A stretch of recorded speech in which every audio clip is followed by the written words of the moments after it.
도마 사건에 대한 설교를 이렇게 3시간 연속하게 될 줄은 몰랐습니다.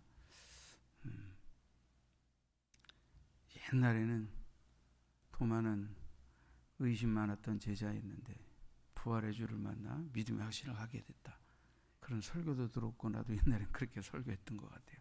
그 설교가 잘못되었다는 것이 아니라 좀 더 사도 요한이 이 도마의 부활 체험을 기록한 의도와 좀 더 깊은 내막을 좀 깊게 생각하지 못하고 말씀을 전하고 또 말씀을 들었던 기억이 납니다.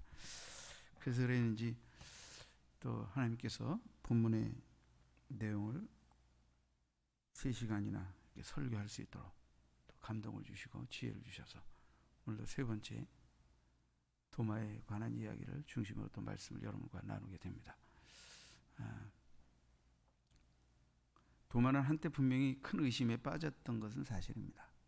그러나 주님의 전격적인 계시의 은혜로 확신 있는 믿음으로 나아가게 되고 또 사도 요한이 요한복음을 기록하면서 어떻게 보면 이제 예수 그리스도의 대속의 사역을 마치시고 부활하심으로 이제 그 대속의 완성적 의미를 이루어 가실 때 이제 과연 이 제자들이 예수님 메시아로 주님으로 믿고 따랐고 고난당하고 죽으시고 다시 살아날 것을 말씀하셨어도 그 주님의 부활이라는 것은 정말 믿도 보도 못한 상상할 수 없는 일이었기 때문에 그들은 의심할 수밖에 없고, 그죠? 그런 제자들에게 나타나시고 또 더더욱 만져보고 그 옆구리에 손을 넣어보지 않고 믿지 않겠다고 하는 이 도마에게 단도직입적으로 나타나셔서 정말 만져보고 넣어봐라. 그리고 믿지 않는 자가 되지 말고 믿는 자가 되라. 고 말씀하셨던 주님은 이것은 단지 한 사람 도마가 믿음이 식어지고 의심이 많았다라는 정도의 의미로 이 본문을 접근하고 어떤 이 본문의 근본적인 의도를 희석시키기보다는 사도 요한이 이 본문을 더더 요한복음의 기록 목적에 근거하여 이제 어떤 면에서 이 요한복음의 절정, 그죠? 예수님의 부활, 그리고 사도들이 또는 이 도마 제자들이 주님을 향하여 드리는 그분의 대상에 대한 인식의 믿음의 고백. 그래서 이 도마는 어떤 면에서 이 절정의 의미를 갖고 있다. 그러니까 도마가 한때 믿음 없었다는 것 때문에 믿음 없던 자가 믿음을 갖게 됐다라는 의미 이상의 의미가 있다 하는 것도 좀 말씀을 드렸어요. 자, 오늘은 도마의 고백, 이제 우리가 이 본문 내용은 2시간에 걸쳐서 샅샅이 다 나누었기 때문에 이제 이 도마의 고백에 나타난 이제 예수님의 신성에 대한 증거, 도마가 왜 이렇게 나의 주 나의 하나님이십니다 라고 고백한 이 고백이 왜 이렇게 가치가 있고 의미가 있는 것이냐, 그죠? 이것이 어떤 것에 근거해서 도마가 이런 고백을 할 수 있게 된 것이냐, 또 사도 요한은 이것을 바로 이 요한복음의 절정의 고백으로 왜 기록하고 있느냐 하는 것을 좀 말씀드리려고 합니다. 자, 첫 번째로 도마의 고백의 중요성을 좀 생각해 보겠습니다. 성경에는 이제 주님을 향하여 나오는 사람들이 주님이 누구시냐를 인식하고 이해하는 것에 따라서 그분에 대한, 그죠? 이제 그분의 정체성에 대한 인식의 고백이 나오게 되죠. 그 고백들을 쭉 보면 좀 믿음이 없는 고백에서부터 믿음에 접근하는 고백의 칭호들이 달라짐을 알 수가 있어요. 첫 번째 보면 목수의 아들, 그죠? 예수님이 이제 나사렛에서, 그죠? 배척을 받으셨죠. 마태복음 13장 55절에도 보면 그 목수의 아들이 아니냐. 이게 목수의 아들, 예수님이 목수의 아들이다라는 것은 그분이 무슨 목수의 아들, 인간 목수의 아들로 태어난 그가 무슨 메시아일 수 있느냐, 이건 완전히 예수님의 어떤 신성이나 하나님의 아들로 보냄을 받았다라는 것에 대한 그저 인식이 전혀 없는 이제 그런 것이죠. 그 두 번째로 보면 선생이여라는 이제 고백이 나옵니다. 주로 이제 불신자들 또 예수님을 공격하던 자들, 그래도 많은 무리들이 예수를 따르고 예수님이 이제 뭔가를 가르치니까 뭔가를 가르치는 교사다 이런 입장에서 이제 선생이요. 그러니까 이런 칭호는 아직 그분이 구세주다, 메시아다라는 인식을 하거나 받아들이는 그런 칭호라고 보기는 어렵죠. 그러나 선생이요. 이 선생이여라는 고백도 성경에는 이제 다 선생이여로 번역은 되어 있지만 적어도 성경에 세 가지 번역이 나옵니다. 이제 하나는 디다스칼로스라고, 이건 이제 말 그대로 선생님입니다. 아이들을 가르치는 선생님이라는 뜻, 또는 뭐 이제 누군가를 가르치는 자다라는. 그래서 이것은 어떤 신성의 권위가 부여된 칭호는 아니고 그냥 가르치는 분이다라는, 뭐 우리식으로 말하면 교사다, 선생님이다, 이런 칭호가 되겠어요. 이게 당시 유대 사회에서의 최고의 율법 교사는 랍비죠, 랍비. 그러니까 랍비들에게는 아주 최고의 존경과 권위가 부여되어 있는데, 그래서 랍비도 교사지만 랍비는 뭐 유대 사회에서는 최고의 율법 교사니까 이 랍비에게 주어져 있는 존경과 권위의 것에 비하면 이제 이 디다스칼로스는 좀 현격하게 그 권위가 낮죠. 이제 누가복음 5장에는 시몬이 이제 부름을 받고 그저 밤이 맞도록 수고했으나 잡은 것이 없는 곳에서 이제 말씀에 의지하여 그물을 내리고 이제 물고기를 잡게 되죠. 그때 선생이여, 내가 밤이 맞도록 수고하였으나 잡은 것이 없지만은 말씀에 의지하여 그물을 내리겠습니다. 그러면서 이제 그때 선생이여 이렇게 이제 칭호를 하죠, 선생님. 그러니까 시몬이 선생님하고 말할 때 이 선생님은 이제 디다스칼로스가 아니라 에피스타테스라고 하는 단어입니다. 이제 성경에서는 선생님으로 번역을 했지만 이제 그 원문상의 의미는 두목, 장관, 주인 이런 뜻입니다. 두목, 장관. 그러니까 뭐 좀 영어로 말하면 boss, boss 이런 뭐 이런 표현도 될 수 있고, 또는 뭐 근데 선생님으로 하여튼 번역을 했어요. 그러니까 이거는 무엇을 가르치는 선생님이다라는 것보다는 뭔가 그래도 좀 더 권위의 사람, 누군가를 이끌고 다스리고 이끌 수 있는 권위의 사람이라는 의미에서 선생님이라고 이제 호칭한 것이라고 볼 수가 있어요. 그래서 좀 번역은 그렇게 되어 있지만, 자 이렇게 이제 초기의 제자들도 이제 뭐 선생님, 많은 불신자들이 예수님을 선생님, 뭐 공격하던 자들도 선생님, 이렇게 해서 믿음의 반응이든 불신의 반응이든 간에 하여튼 어떤 신성, 메시아로서의 신성을 인정하지 않으면서도 뭔가 범상치 않은 많은 사람들이 따르고 그에게 뭔가를 말씀하는 교사다, 이제 진리에 대한 교사다, 이런 측면에서는 이제 바로 선생님이라는 칭호가 불려지게 되고, 시몬은 예수님의 어떤 영적 권위에 압도되어서 좀 더 다른 측면에서의 선생님, 저도 보스, 뭔가 다른 선생님이라는 칭호를 또 하게 되죠. 이제 또 다른 것이 뭐냐면 이제 그리스도가 아니냐. 이제 우리가 생각하는 그리스도일지도 모른다라는 의미에서 그리스도가 아니냐라는 이제 칭호가 나오기 시작하죠. 그리스도는 이제 말 그대로 이제 메시아를 뜻합니다. 메시아.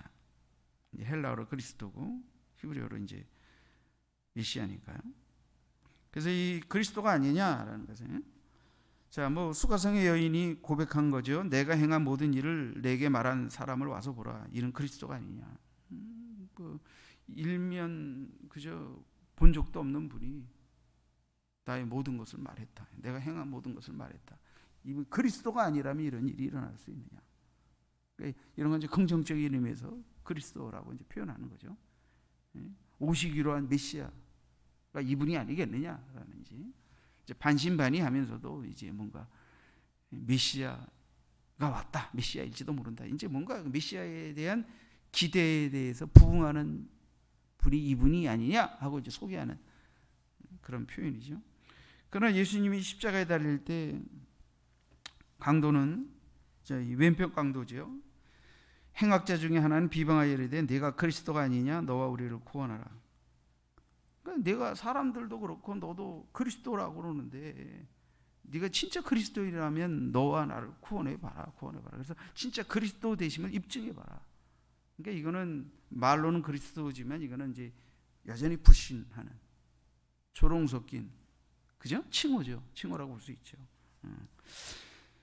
자, 이 당시 유대 사회에는 그릇된 메시아관, 그릇된 메시아관을 갖고 있었기 때문에 성경에서 말하는 주님이 아버지 뜻대로 오신 고난받는 대속의 메시아관이 그들에게 이게 젖어들고 받아들여지기가 어려울 정도로 그들은 그 어떤 다윗과 같은 힘세고 이기고 자유를 주고 잘 살게 하고 이런 어떤 그 세속적인 메시아관으로서 그들이 메시아관이 많이 오염되어 있었기 때문에 주님도 스스로 내가 그리스도다라고 표현하지 않으셨어요.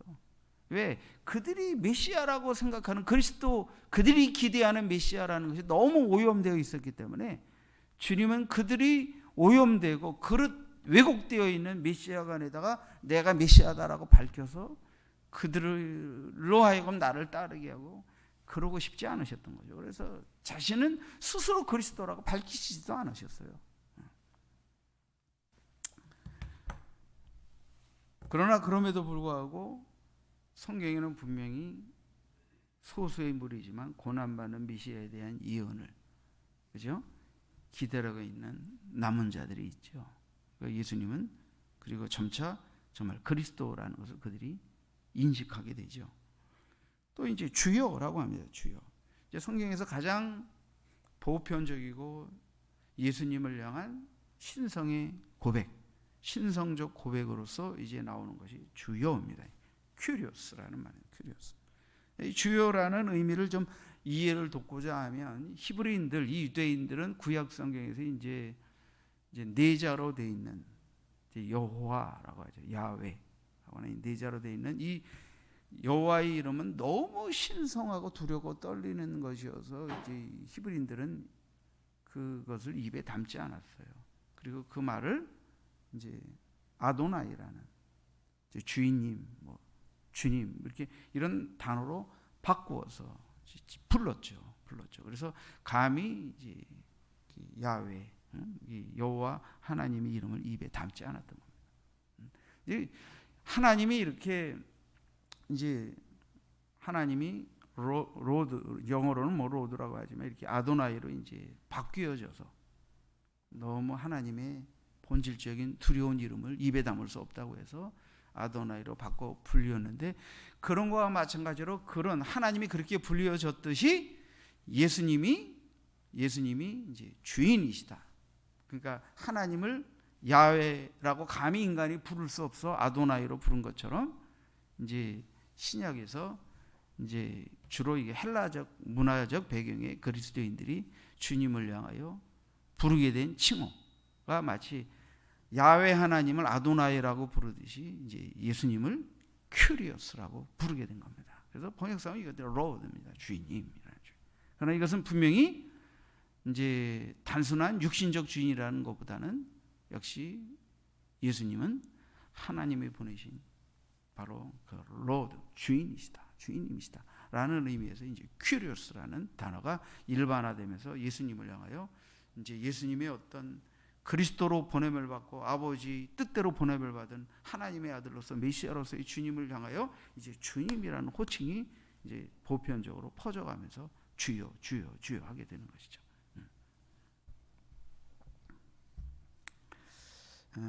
그래서 예수님도 이제 요한복음 13장 14절에 보면 이제 제자들에게 마지막 발을 씻는 때에 내가 주와 또는 선생이 되어 너희 발을 씻었으니 너희도 서로 발을 씻어 주는 것이 옳으니라. 내가 주와 선생이 되어. 그래서 주와 선생이 되어. 예수님은 디다스칼로스 뭐 이렇게 그때는 신성의 고백이 담겨져 있지 않는 그러나 말씀을 가르치는 교사로서 주님은 자기 자신을 낮추셔서 내가 선생이 되어. 그러나 너희들이 일컫는 주, 내가 주 맞다. 주님이 이제 얼마 남지 않는 이제 고난이 가까워오고 있는 시점에서 이제 그들이 주여라고 부르시는 대로 내가 너희의 주가 되어라는 것을 이제 밝히시죠. 그러니까 예수님 자신도 자신이 그들이 주라고 불렀듯 너희의 주가 된다는 이 부분에 대해 부인하지 않으시는 겁니다. 그대로 이제 말씀하시는 것입니다. 자, 이제 아마 제자들이 주님을 향한 가장 확실한 고백은 이제 마태복음 10장 16절에 시몬 베드로가 고백하죠. 주는 그리스도시요 살아계신 하나님의 아들이십니다. 그러니까 이제 이 예수님을 향한 그를 믿고 따르는 제자들이 주님을 향하여 드릴 수 있는 가장 확실한 신앙 고백은 역시 이제 주는 그리스도시요 살아계신 하나님의 아들이십니다. 그러니까 주는이라는 것도 그렇고 그리스도 기름 부음을 받은 자라는 그리스도 살아계신 하나님의 아들이십니다라는 이 고백까지 이제 이게 가장 이제 성경에서 그를 믿고 따르는 자들이 주님을 향하여 드릴 수 있는 가장 온전한 고백을 드리는 데까지 이르게 되죠. 자, 이 그리스도, 주는 그리스도시여 살아계신 하나님의 아들입니다. 그런데 이 그리스도라는 것은 이제 기름 부음 받은 자, 바로 메시아라는 뜻이고요. 이제 하나님의 아들입니다라고 하는 고백이 나옵니다. 하나님의 아들입니다. 우리가 이미 이제 오래전에 제가 설교 가운데 이제 하나님의 아들이라는 고백의 의미도 말씀을 다 드린 바 있습니다. 그래서 우리가 자식을 낳아서 아들이다라는 혈통적 육신적 개념과 성경에서 히브리인들이 아들이라고 생각하는 개념은 비슷한 면도 있지만 똑같지 않아요. 육신적으로는 아버지에게서 태어난 아들이니까 아들이죠. 그러나 단순히 그런 의미만 있는 게 아니라 이 히브리인들은 그냥 아버지가 아들을 낳았을 때만 아들이라고 말하고 그 다음에 아들이 또 아들을 낳으면 손자라고 말하고 이런 개념이 없어요. 다 아들이에요, 아들. 근데 중요한 건 히브리들의 개념에서 아들이라는 것은 뭐냐면 아버지의 위임을 받은 자, 아버지의 권세와, 그죠? 아버지의 뜻을 온전히 행하고 아버지께 권세를 위임받은 자라고 하는 측면에서 아들이라는 칭호를 쓰는데, 그때 그 아들은 내가 낳은 일대 아들도 아들이고 때로는 아들이 시원찮아서 그가 낳은 손주가 나의 대를 이어서 아들 노릇을 올바로 할 수 있다 그러면 걔를 그냥 아들이라고 말하는 거고, 때로는 서자 가운데서 비록 서자로 태어났어도 아들 노릇을 할 수 있다 하게 되면 아들로 삼으면 그게 아들인 거고, 또 내가 낳은 자식이 없는데 청지기 가운데 그 아들이 똘똘해가지고 내 뒤를 이어서 이놈이 내 뜻을 받들 수 있다 생각해서 양자로 삼으면 걔가 또 아들이 되는 거예요. 그러니까 히브리 개념에서 아들이다라는 것은 내가 낳은 자식으로서만이 아니라 아들됨의 자격이 손주에게든 청지기 아들에게든 서자에게든 그 아버지가 아들의 자격을 부여해서 양자로서든 친자로서든 손주로서든 아들의 자격을 부여하게 되면 아들이 되는 겁니다. 그러니까 우리는 내가 낳은 일대 자식만이 아들이잖아요. 그죠? 그러니까 개념이 다른 거예요. 이걸 좀 이해할 필요가 있어요. 그러니까 하나님의 아들이다라는 것은 하나님이 뭐예요? 권세와 권위를 부여한 자라는 뜻이에요. 그러니까 하나님을 대신할, 아버지 하나님을 대신할 권세와 권위를 위임받은 자다. 그래서 하나님의 아들이라는 거예요. 응? 하나님께서 그 뜻을 온전히 행할 자로 이 세상에 보낸 자라는 뜻에서 하나님의 아들인 거예요. 하나님의 뜻을 수행할 자이기 때문에 하나님의 아들인 거예요. 그 하나님의 뜻을 이루어낼 자이기 때문에 하나님의 아들인 거예요. 뭔 얘기인지 아시죠? 아들인 거예요.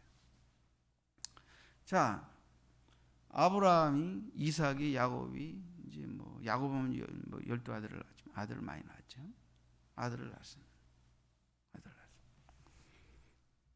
그러면 자, 이삭은 아브라함의 아들. 근데 이삭 말고 또 서자로 낳았죠? 아브라함이 다 낳은 아브라함의 피로 육신적으로는 다 아들 맞죠? 아들들이죠? 그러나 영적으로 아브라함의 뒤를 이어 족장의 권세를 가지고 행할 아들은 이삭인 거죠. 이삭이 아들을 낳죠? 누구예요? 쌍둥이가 나오지만 누가 아들입니까? 둘 다 혈통적으로는 다 아들이죠. 아들인데 영적으로는 누가 아들입니까? 야곱이 아들이죠. 야곱이 12아들을 낳죠. 12아들이 다 아들들이죠. 아들들이죠. 근데 영적으로 야곱의 대를 이어 족장의 권세를 행할 아들은 누구입니까? 11번째 아들인 요셉이죠. 그러니까 아들이다라는 것은 단순히 내가 내 피를 받고 태어난 아들이다라는 의미를 지금 중시하는 게 아니에요. 성경에서 그게 중시하는 게 아니라 아버지의 뜻을 행할 자, 그 뜻을 행하게 하여 아버지께서 권세와 권위와 능력을 맡기고 부여한 자, 그런 의미인 것입니다.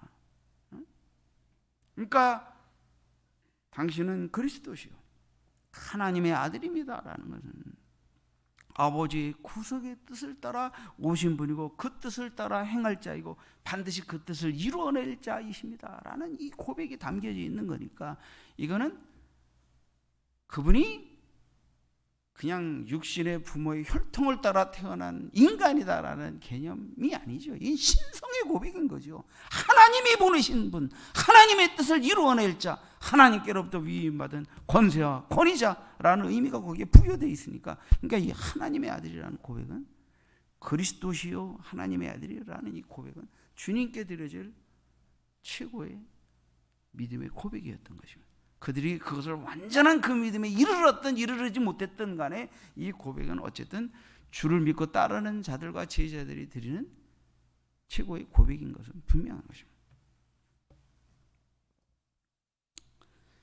이제 너는 내 아들이라는 부분에 대한 조금 더 부연 설명을 많이 드릴 수 있는데 또 대회 시간 이걸 좀 많이 가면 또 시간이 갈 수가 있는데요.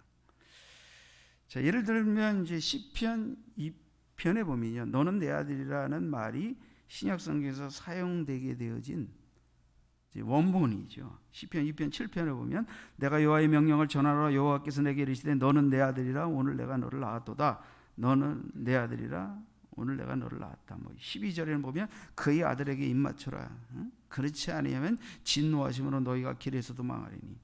그래서 이제 그 앞뒤 상황은 다 빼더라도 너는 내 아들이라 내가 오늘 너를 낳았다. 내가 오늘 낳았다. 이게 예수 그리스도에게 적용이 되게 되면 뭐예요? 하나님께서 성령으로 말미암아, 그죠? 마리아의 몸을 비워 낳으셨다. 그러니까 보내셨다는 거죠. 보내셨다. 하나님이 보낸 자. 그리고 그 아들에게 입맞춰야 돼요. 그렇지 않으면 저주와 멸망과 심판에 이르게 돼요. 당연하지 않습니까? 왜?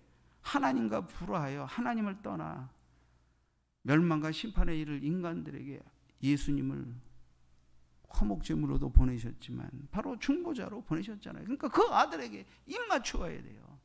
그 아들을 통하여 하나님과 화해한 자가 돼야 돼요. 그래야만 구원에 이르고 영생에 이를 수 있어요. 그 뜻을 행하기 위하여 아들이 이 땅에 보냄을 받는 겁니다. 히브리서 10장 7절에 보면 제가 성경 본문을 실었습니다. 조금 이제 올리시죠. 그 다음 히브리서 보면 히브리서 10장 7절에도 보면 이에 내가 말하기를 하나님이여 보시옵소서 두루마리 책에 나를 가리켜 기록된 것과 같이 하나님의 뜻을 행하러 왔나이다 하잖아요. 그러니까 주님께서 내가 두루마리 책에 나에 대해 기록된 것처럼 내가 하나님의 뜻을 행하러 왔나이다. 하나님의 뜻을 행하러 왔다. 주님은 얼마나 많이 바뀌셨습니까? 나를 보내신 아버지 하나님의 뜻을 내가 행하러 왔다. 아버지의 뜻을 행하러 왔다. 내가 무슨 말하든 무엇을 하든 아버지께서 계시하시고 알게 하신 것으로만 가르치고 말하고 그 뜻을 행하러 왔다. 누누이 반복해서 말씀하시죠. 두루마리책에 기록됐다는 건 모세오경뿐만 아니라 구약 성경 전체에서 바로 하나님께서 그 아들을 통해 행하실 일을 또는 보내기로 한 그 아들에 관한 모든 내용들을 의미합니다. 기록된 것처럼 하나님의 뜻을 행하러 왔다. 히브리서에서 말하는 이 하나님의 뜻을 행하러 왔다는 이 뜻은, 하나님의 뜻은 무엇입니까? 10장 8절에 보면 위에 말씀하시기를 주께서는 제사와 예물과 번제와 속죄제는 원하지도 아니하고 기뻐하지도 아니하신다 하셨고 이는 다 율법을 따라 드리는 것이라. 그의 말씀하시기를 보시옵소서. 내가 하나님의 뜻을 행하러 왔나이다 하셨으니 그 첫째 것을 폐하시면 둘째 것을 세우려 하심이라. 이게 뭐예요? 불완전한 제사, 피의 제사, 짐승의 제사. 이 불완전한 제사를 폐하고 한 영원한 의로운 속죄의 제물이 되사 단번에 아버지 앞에 지성소로 온전히 나아갈 수 있는 그래서 이게 뭐예요? 예수님이 대속의 제사를 뭐라 얘기해요? 산제사라 얘기해요. 그러니까 구약의 짐승과 피의 제사가 끝나고 예수의 한 영원한 제사 제물이 되어서 뭐예요? 이제는 휘장이 찢어지고 뭐 이런 내용들은 다 그동안 설교 많이 했기 때문에 다 이 시간에 설명을 드리지 않지만, 그죠? 그래서 아버지의 뜻, 구속의 뜻을, 속죄의 뜻을 완성하실 그 뜻을 위하여 내가 왔나이다.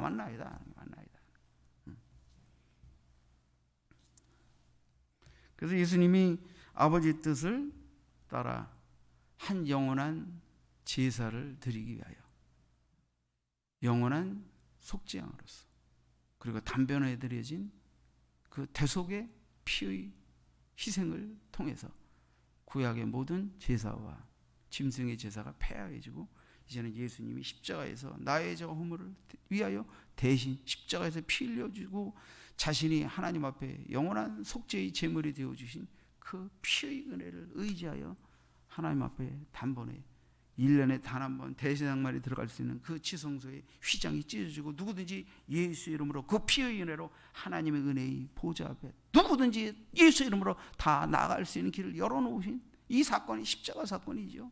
이 아버지의 뜻을 그분이 하나님의 아들로서 행하셨다. 행하기 위해 보냄을 받았고 그 뜻을 행하셨다는 거예요. 그러니까 하나님의 아들이십니다라는 이 고백이 얼마나 놀라운 거냐. 그들이 그걸 완전히 인식하지 못한 상태에서 그 고백을 했다 하더라도 나중에는 그 인식하고 이해하고 믿는 내용 근거한 고백으로 그 고백은 당연히 발전하겠죠. 10절에 이 뜻을 따라 예수 그리스도의 몸을 단번에 들이심으로 말미암아 우리가 거룩함을 얻어노라. 우리가 거룩함을 얻었다. 우리가 의롭다함을 얻었다. 이건 성화적 측면보다는 그리스도인이 되는 하나님의 자녀가 되는 하나님의 백성이 되는 칭의적 측면에서의 거룩함을 말하죠. 예수님이 단번에 속죄를 이루시고 그것을 믿는 자들이 그 피의 은혜, 그 대속의 은혜로 말미암아 하나님 앞에 거룩한 하나님의 백성이 되는, 그죠? 결과를 얻는 거죠. 누리게 되는 거죠. 이것이 구원의 은혜죠. 자, 사도행전 13장 36절을 보면 다윗은 당시 하나님의 뜻을 따라 섬기다가 잠들어 그 조상들과 함께 묻혀 썩음을 당하였어요. 다윗도 얼마나 하나님의 시대적인 그리고 때로는 거의 많은 시와 주께서 허락하신 성령의 감동을 따라 그 자신의 감언과 혈통을 따라서 오실 그리스도가 행할 일에 대한 어떤 미래적인 계시적인 것도 얼마나 많이 밝혔습니까? 그리고 그 자신도 얼마나 시대적으로 하나님이 보내신 뜻을 이루는 왕으로서 일했습니까? 그럼에도 불구하고 그 위대한 다윗도 죽어서 조상들이 묘에 들어갔다. 그러니까 다윗은 뭐예요? 다윗이 그리스도에 대해 말하고 미래에 대해 예언했어도 다윗은 그리스도는 아니다 하는 것이죠. 아버지의 뜻을 한 시대적인 상황 속에서 행한 자라 하더라도 그는 왕이지만 목자고 예언자로 지칭될 만한 자였다 하더라도 그도 죽었다. 그러니까 그는 그리스도가 아니다 하는 거예요. 그는 그리스도가 오신다는 것을 알린 자다 하는 것을 성경이 말하는 거죠.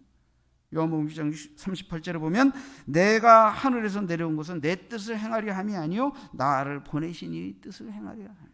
나를 보내신 이의 뜻을 행하려. 그러니까 예수님은 하나님의 아들이십니다. 뜻대로 오신 분이고 뜻을 행하실 분이십니다. 그요? 이 고백인 것입니다. 이게 보통 고백이 아니죠. 보통 고백이 아니죠.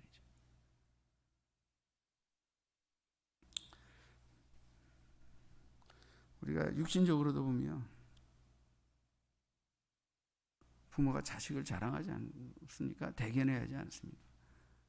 내 아들답다. 그렇죠? 근데 저 자식 저건 내 새끼 맞아? 어떻게 자식답지 않다 이게, 자식으로 취급하고 싶지 않다 이게, 심정적으로 막 아들이라는 걸 막 싫어하는 이런 일이 생길 수 있죠. 그러니까 이게 육신적으로도 그런데 영적으로 아버지의 뜻을 행할 자로 그 뜻을 항상 마음에서 그 뜻을 온전히 수행하신 분으로서 하나님의 아들.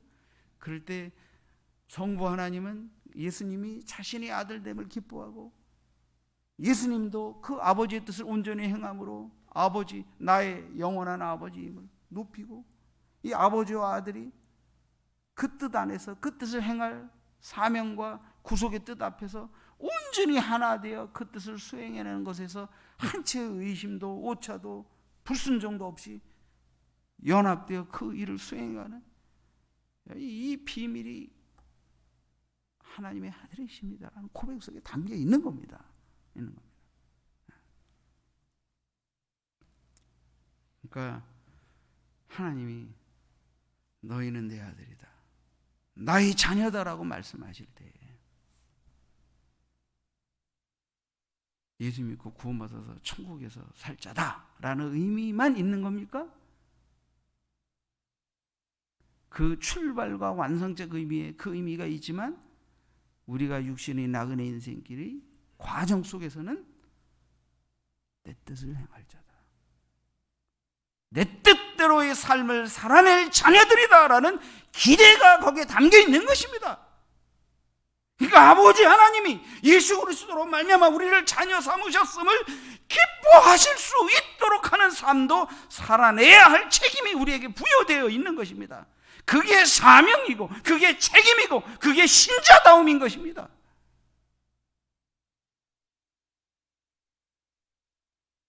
그러니까 하나님의 자녀됨을 기뻐하고 그 자녀됨의 신분은 은혜로 우리가 받은 것이지만 그 영광스러운 이름에 대한 책임은 신자답게 사는 삶, 순종, 사명 수행, 그 십자가를 따르는 하나님의 아들로서의 모범이신 그 예수의 발자취를 따르는 삶을 살아냄을 통해서 우리도 하나님의 자녀됨의 영광스러움을, 그죠?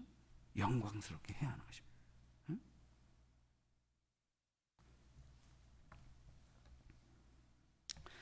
자, 이렇게 예수님을 향한 그분의 정체성, 그분에게 대한 고백들이 변화들을 쭉 살펴드렸는데요. 그렇다면 이제 도마는 이런 상황에서 도마의 고백이 얼마나 중요하냐? 도마의 고백. 도마는 뭐라고 그랬어요? 나의 주님이시며 나의 하나님이시니다라고 고백했단 말이에요. 자, 부활 이전까지는 주는 그리스도시요 살아계신 하나님의 아들입니다가 최고의 고백이었어요. 근데 이제 부활의 주 앞에서 도마가 주님을 향하여, 부활하신 예수님을 향하여 뭐라고 고백합니까? 나의 주님, 나의 하나님. 이것도 거의 경외로움과 놀라움의 탄성의 고백이라는 것을 말씀드렸어요. 자, 요한이 이런 도마의 부활의 주님을 향한 이 고백을 갖다가 그 정점의 고백으로, 그죠? 언급하면서 그의 서신에서 그의 기록 목적을, 그죠? 대변하는 자로서의 도마의 고백을 그의 정점에서 이것을 기록하고 있는 그 이유가 무엇이냐는 거예요. 그것은 도마, 사도 요한은 요한복음 1장 서론에서 이미 예수님이 누구냐? 그분은 말씀이 태초에 계신 말씀이고 하나님과 함께 계신 말씀이고 만물을 지으신 말씀이시고 그분은 하나님이시다라는 것을 밝히고 있어요. 그러니까 말씀으로 하나님과 함께 계셨다 그럴 땐 성부 하나님과 말씀으로 그리스도 오실, 장차 오실, 보냄을 받을 말씀이 성육신 되어 이 땅에 독생하신 하나님으로 오실 그 예수가 이미 태초에 만물을 지을 때 이미 그 하나님과 함께 하셨다. 그런데 그 본체는 하나님이시다. 성부 하나님이 하나님이시고 그런 것처럼 성자 하나님도 하나님이시고 성령 하나님도 하나님이시다. 그죠? 이것을 요한이 1장에서 서론에서 벌써 밝히고 있는 거예요. 그러니까 예수님은 목수의 아들, 그는 그냥 요셉과 마리아의 아들로 호족의 인간 육적 호족에 입적된 그냥 육적 혈통으로서의 지칭일 뿐이죠. 근데 그분이 공생에서 메시아로서 이제 그 예수가 바로 하나님께 성령으로 잉태되어 보냄을 받아 그리스도로서의 사명을 수행할 뿐이라는 게 점점 백성들에게 인지되죠. 그래서 메시아가 오면 소경이 눈을 뜨고 병든 자가 낫고 죽은 자가 살아나고, 이것은 메시아임을 나타내는 하나의 표징이 되죠. 그리고 그분은 많은 말씀을 가르치시죠. 그리고 고난받는 메시아에 관한 이사야의 예언처럼 그분은 이제 인간의 모든 죄와 허물을 자신의 죄인 것처럼 걸머지고 고난받으시고 죽음에 이르시고 장사한 지 사흘 만에 부활하시죠. 이런 모든 것들을 미리 말씀하시고 그 길로 가시죠, 예수님이. 그러니까 도마는 하나님의 아들이십니다 라는 고백을, 하나님의 아들이십니다나 하나님이십니다나 고백은 똑같지만 더 완성적 의미를 갖죠. 하나님이 인간이 되어 오셔서 인간이신 그분이, 하나님께 보냄을 받은 그분이 하나님의 아들이라는 칭호로 고백되어지고 믿어지고 그렇게 되어지다가 그분이 부활하실 때 하나님이십니다, 나의 주님이시며 나의 하나님이시다는 고백으로. 그러니까 이 도마의 고백이 얼마나 중요한 고백이냐는 걸 알 수가 있어요. 좀 사적인 성경 공부 시간이라면 조금 더 원문을 분석해서 더 자세하게 이 부분의 의미를 말씀드리고 싶습니다만, 여러분들 그냥 원고를 참조하시기 바랍니다. 그러니까 도마가 나의 하나님이십니다라고 말할 때는 사도 요한이 인간으로 오셨고 말씀이 성육신하신 분이지만 그분은 하나님이시다라고 서론에서 밝힌 것과 마찬가지로 하나님의 아들로서 보냄을 받아 아버지의 뜻을 온전히 수행하시고 부활하신 예수님은 하나님이시다 라는 것을 요한은 도마의 고백을 통해 또다시 밝히는 거예요. 그러니까 하나님이신 분이 인간으로 오셨는데 하나님의 아들로서 하나님의 우리 짓을 완벽하게 수행하시고 그리고 부활하신 그 예수님은, 그분은 하나님이시다, 그 본성이 하나님이시다 라는 것을 도마의 고백을 통해 또다시, 그래서 그죠? 하나님이 인간이 되시고 인간이 하나님이시다, 이 시작과 완성의 의미가 이 도마의 고백을 통해서 요한이 증거하고 있는 거예요. 저도 이것을 몰랐어요. 근데 도마를 많이 묵상하고 생각하니까 하나님께서 이 부분을, 이건 무슨 누가 어떤 것을 써서 그걸 보고 인용해서 여러분에게 지금 설교하는 게 아니고, 저도 성경을 요한복음을 계속 지금 1년 넘게 설교하지 않았습니까? 그래서 하나님께서 이 도마에 대해 많이 묵상하게 하시고 요한복음 전체를 생각하고 묵상하면서 기도하면서 하나님 이것을 깨닫게 하셨어요. 그렇구나. 요한복음 1장의 서론과 도마의 고백을 통한 주님을 향한 대상의 인식뿐 아니라 그분에 대한 믿음의 고백이 이렇게 완성되는구나 하는 걸 보게 하시는 거예요. 그래서 여러분들만 아는 거죠. 이해를 돕기 위해서 빌립보서 2장 6절에 사도 바울이 주님께 받은 계시를 근거로 해서 고백하는 고백을 보면 이게 금방 이해가 될 거예요. 바울은 뭐라고 말했습니까? 2장 6절에 그는 근본 하나님의 본체시나 그죠? 말씀은 곧 하나님이시니라고 사도 요한이 1장 1절에서 요한복음 1장 1절에서 말한 것과 똑같지요. 그는 하나님의 본체시나 하나님과 동등됨을 취할 것으로 여기지 않고, 그죠? 태초에 말씀이 하나님과 함께 계셨다. 말씀이신 성자 하나님은 성부 하나님과 뗄래야 뗄 수 없는 연합과 교제 속에서 함께 계셨다. 그죠? 하나님과 동등됨을 취할 것으로 여기지 않고 자기를 비워 종의 형체를 가지사 사람들과 같이 되셨고, 성육신이죠. 이게 이 땅에 태어나신 예수님이죠. 그죠? 성령으로 잉태되어 이 땅에 오신 분이죠. 사람의 모양으로 나타나서 자기를 낮추시고 죽기까지 복종하셨으니 십자가에 죽으심이라. 그러므로 하나님이 그를 지극히 높여 모든 이름 위에 뛰어난 이름을 주사 하늘에 있는 자들과 땅 아래에 있는 자들과 땅에 있는 자들과 땅 아래에 있는 모든 자들로 모든 무릎을 예수 이름에 꿇게 하시고 모든 입으로 예수 그리스도를 주라 시인하여, 주라 시인하여. 여기서 나오죠. 도마가 나의 주여라고 말한 것처럼 주라 시인하게 한다는 거예요. 예수 그리스도를 주라 시인하게 한다는 거예요. 하나님 아버지께 영광을 돌리게 하셨느니라. 주여, 그러니까 나의 주여, 나의 하나님이요. 이 고백이 얼마나 놀라운 고백이냐는 거예요.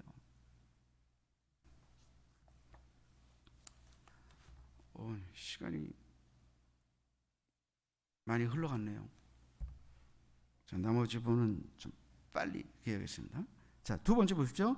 도마의 신앙 고백에 나타난 예수 그리스도의 신성에 대해서. 도마는 단 한 번 주님을 바라봄으로써 모든 의심에서 벗어났습니다. 그는 주님에 대해 자신의 신앙을 나의 주시며 나의 하나님이십니다고 선언했습니다. 자, 그러면 이 나의 하나님이시다라는 예수님의 신성에 대한 고백, 뭐 주님도 신성에 대한 고백의 칭호지만요. 자, 원래 이 성경에서 하나님, 예수님, 삼일체 하나님의 신성에 관한 것을 증명할 때 나타나는 여러 가지 이제 속성들이 있어요. 속성. 그게 선제성, 뭐 전지, 전능, 편재, 거룩, 뭐 이런 것들입니다. 그런 것들에 근거해서 예수님이 정말 하나님의 신이신, 하나님이신 속성을 갖고 있는 하나님이신 분이 맞느냐 하는 거에 대한 것들을 성경이 쭉 언급하고 있죠. 그런 것들을 조금 설명해 보면, 첫 번째, 예수님이 선제성. 예수님은 밝히셨어요. 다윗과, 난로 좀 꺼주세요. 다윗과 그리스도의 관계에 대해서 말할 때, 그죠? 다윗이 성령에 감동되어 이 땅에 그리스도로 오시기 전에 그리스도를 주라 칭했다라고 언급하고 있어요. 다윗의 자손으로 이 땅에 오실 주를 향하여 오시지 않은 그 그리스도를 향해 다윗은 주라고 칭했다. 그럼 누가 먼저 된 자냐? 그러니까 육신적으로 혈통적으로는 다윗의 자손으로 오시지만 다윗이 태어나기도 전에 먼저 그리스도는 계셨다. 그리스도로 오실 분이 선제에 계셨다라고 자신의 선제성을 밝히고 계신 것입니다. 그러니까 그분은 뭐예요? 그분은 단순한 다윗의 육신적 후손의 의미 이상의 의미, 바로 그분은 주시다, 하나님이시다, 신성에 관한 부분을 언급하고 있는 것입니다. 요한복음 1장에서는 사도 요한은 아예 태초에 말씀이 계시나, 그분은 말씀이셨고 태초에, 그죠? 그러니까 뭐 다윗 정도가 아니죠. 이거는 말씀이 하나님과 함께 계시고 말씀 하나님이시고 이 태초에 하나님과 함께 계셨는데 만물이 그로 말미암아 지음되었다. 말씀으로 만물을 지으셨는데, 그러니까 성부 하나님과 더불어 성령과 더불어 성자 하나님 만물을 지으실 때 창조주였다, 창조사에게 역사하셨다 하는 걸 언급하고 있는 거죠. 그러니까 뭐 이 예수님의 선제성에 대한 것을 더 이상 어떻게 어떻게 표현합니까? 이보다 더한 표현.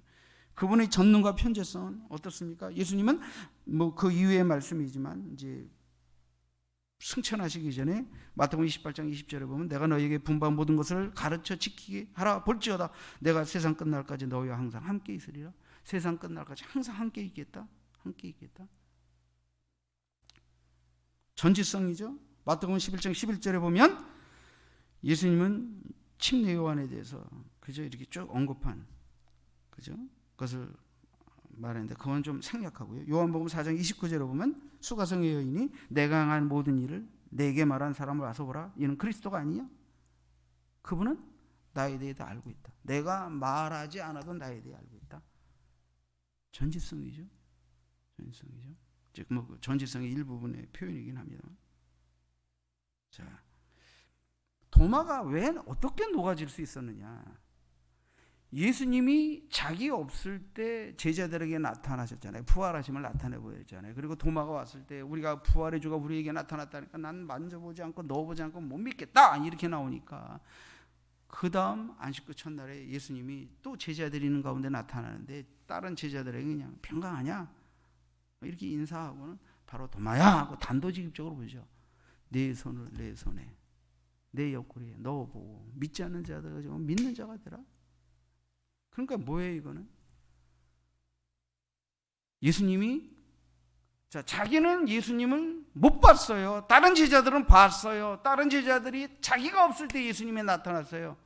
이거는 인간 육신에 있는 도마의 제안이지만 예수님은 그곳에 제자들에게 자신을 나타내 보였던 그곳에 없던 도마, 그리고 그들 곁을 떠나서 그들이 눈에 보이지 않던 주님 앞에, 주님은 없죠. 근데 도마가 찌꺼렸죠. 근데 주님은 뭐예요? 제자들과 함께 있든 있지 않든 그들과 함께 계셨고 도마가 찌꺼린 말을 다 알고 계시죠. 그러니까 도마 그 다음 주에 나타나셔서 뭐라고 말합니까? 도마야 하고 단도직입적으로. 그러니까 이건 뭐예요? 도마가 한 말을, 도마는 주님을 보지, 부활한 주님을 보지 못했지만 부활하신 주님은 도마를 보았고 도마와 함께 있었고 도마가 찌꺼린 말을 다 알고 있는 거죠. 어디든 계신 거죠. 모든 것을 알고 계신 거죠. 이 예수님의 편재성 존재성 앞에서 와르르 넘어지면서 하나님이십니다. 이 고백이 나오는 겁니다.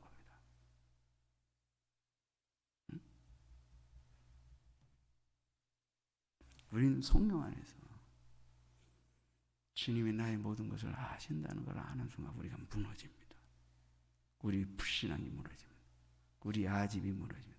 알량한 내 인생의 지식과 경험과 이성으로 좀 까불고 하나님 앞에 교만 떨던 것들이 와르르 무너집니다. 그러면서 주님이십니다.